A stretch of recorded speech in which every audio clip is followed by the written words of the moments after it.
What's good? It's Fevir. So, like many of you, I've been following the E3 announcements, and one of the biggest and most exciting pieces of news for me was the Monster Hunter World reveal, which is obvious why, if you're a Monster Hunter fan, it's a return to a non-handheld device, it is visually impressive, and most important, while it is coming to these big boy consoles, it is also coming to the PC.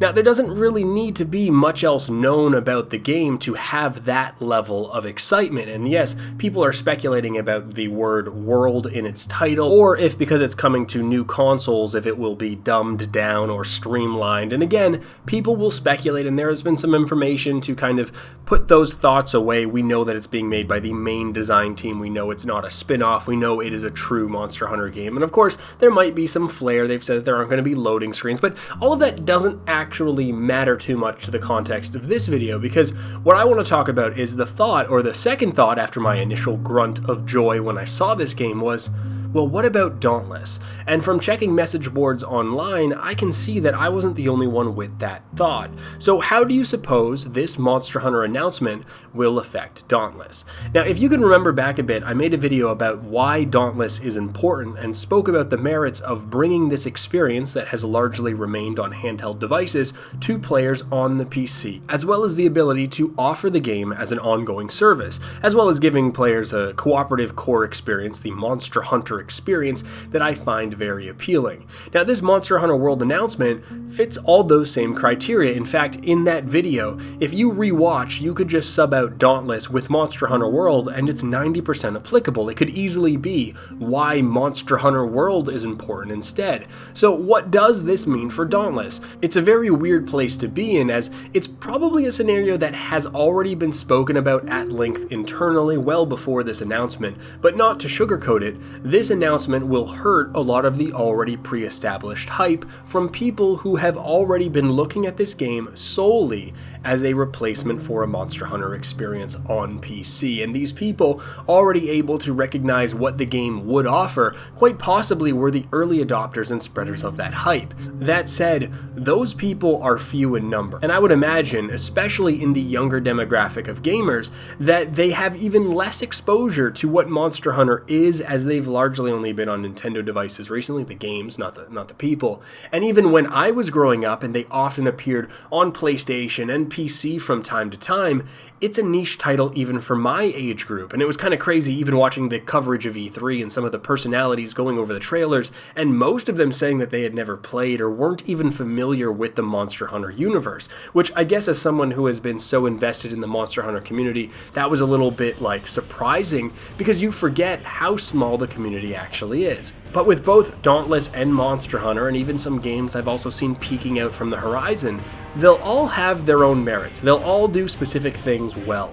But the part I really am trying to drive home in this video, and I tried to drive home in the prior video, is separate to any of the specifics of the game. Regardless of how many monsters or the amount of weapons or armor that are usable or the size of the map, what's important here is pushing forward that cooperative hunting experience, this game genre that many are unfamiliar with. And at this point, you're seeing a lot of people use the term competition, and then looking at Dauntless and saying, look man, there's no way you're going to be able to compete with Monster Hunter. But you have to realize that they're both just going to be pushing forward a genre that is rightfully, finally, gaining a little bit of momentum that doesn't require you to be exclusive to any one game. And if anything, if both of these turn out to be great games, their individual success will help each other out as they expose more people to a genre that they might love and want more from. If you really enjoy an RPG, you go, man, I like RPGs, are there any other good ones? You don't go, oh man, I really liked Final Fantasy, fuck this, I'm not playing any other RPG that exists. That's not what happens. And this isn't to sell Dauntless short. I have no idea what I can and can't talk about. I don't know what's public. I don't know what they've released at E3 currently.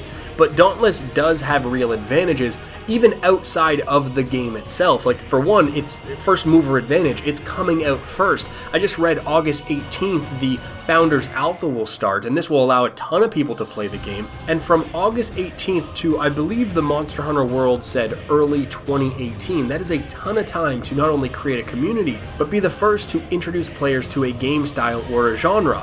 And more importantly, it's free. this cannot be understated. The ease of being able to play this game without requiring any money can have a really strange effect, not to mention just the ease of getting your friends to play the game, because look, you're not going to require them to spend money, but also, if you look at the graphical fidelity of this game versus Monster Hunter, it's way less, alright? And I'm not even saying that the quality's lower, it's different, right? It's that awkward, cel-shady, cartoony kind of graphics that are usually much less demanding on PC systems. And these factors can have strange effects on popularity. You know, I look back at Heroes of Newerth and League of Legends, 2 MOBAs that came out about the same time, and I weep to how those turned out. And then to build on that, it's already confirmed that they're talking about the idea of the game as a service that changes over time, with new stuff being added, new behemoths, new weapons, new monsters, new areas. So you can play Dauntless, then you can get Monster Hunter when it comes out, or you can play another game that strikes you, then head back to Dauntless to see what's been added for free. And in the MMORPG space, which I'm kind of familiar with, this is why things like Elder Scrolls Online or Guild Wars 2 or even the first Guild Wars, why buy-to-play games have a level of excitement to them, because you can put them down and come back later and not feel bad. Not having a barrier to play can be so powerful, as well as the extent to which future content comes out. You know, this could be the Path of Exile versus Diablo 3 scenario, or the Overwatch versus Paladin scenario, or as mentioned before, the League of Legends versus Heroes of Newerth scenario. But as a consumer, especially with one of these titles being free, it doesn't matter much more than just having more options, and that's better for us. That will breed competition and innovation, and hopefully maybe even spark additional options past these two games. Something that I'm finding really weird about portions of the gaming community is this idea that it's either or, with people who haven't played either or already declaring allegiances or tearing one down, and I just find that whole thing silly. And maybe this puts you off from spending extra money up front in the form of a founder's pack or a pre-order until you have more information on either game other than some 4-minute trailers, which again is probably another pro-consumer win. So how does Monster Hunter World impact Dauntless? Well, in a weird way, and I know people will point out this is some level of mental gymnastics here, but it probably helps Dauntless by helping the genre. At the end of the day, most of us are fans that just want to go hunt some big baddies with some friends, or we don't know we're fans yet. Now, I will award some bonus points, though, to whatever hunting game comes out with a story or a narrative that is good enough for me to care about, but I'm just excited for 2 great hunting games in the future, and that will do it for me. Until next time, this is Fevir. Peace.